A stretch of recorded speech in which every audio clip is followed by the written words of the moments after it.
ایک شخص کہتا ہے کہ میں مزدور لینے گیا۔ بغداد کے چوک پر مزدور بیٹھے ہوئے تھے۔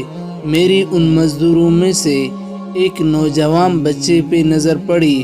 بڑا کمزور سا وجود تھا، لیکن چہرے پر عبادت کا نشان تھا۔ ماتھا بتاتا تھا کہ نماز کا بڑا خیال رکھتا ہے۔ میں اس کے قریب گیا۔ میں نے اس کو کہا، بیٹے مزدوری کرو گے؟ تو کہنے لگا، مزدوروں میں بیٹھا ہوں تو حضور مزدوری کے لیے ہی تو بیٹھا ہوں۔ تو میں نے کہا کہ چلو۔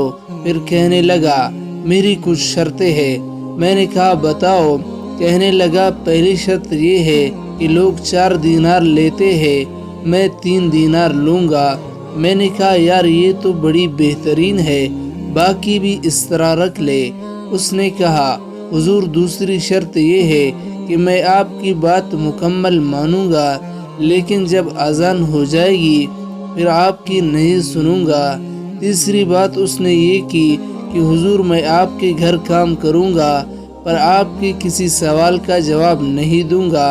کہتے ہیں میں نے کہا یار تو بڑا عجیب ہے، شرطیں تو مالکوں کی ہوتی ہے۔ کہنے لگا بہرحال میں شرطیں لگا کے جاتا ہوں۔ فرماتے ہیں میں اسے گھر لے گیا۔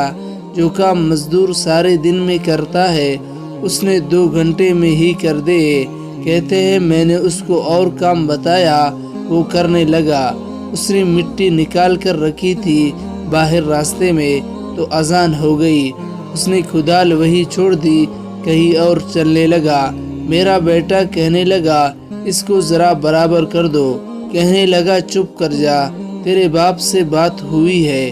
جب اذان ہوتی ہے تو میں کسی اور کی نہیں سنتا، صرف اللہ رسول کی سنتا ہوں۔ کہتا ہے مسجد چلا گیا، نماز پڑھ کے آیا تو دوپہر کا وقت تھا۔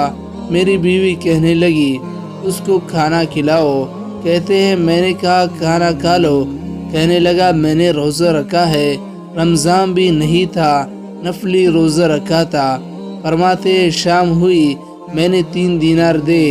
میں نے کہا تیرا نام کیا ہے؟ کہنے لگا میں نے آپ سے کہا تھا میں کسی سوال کا جواب نہیں دوں گا۔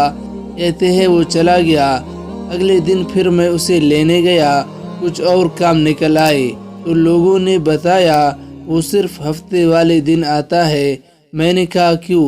کہنے لگا کہ وہ کہتا ہے کہ میرا ہفتے کا خرچہ 3 دینار ہے، جب 3 دینار کما لیتا ہوں تو باقی سارا ٹائم اللہ اور رسول کی ذکر میں گزار دیا کرتا ہوں۔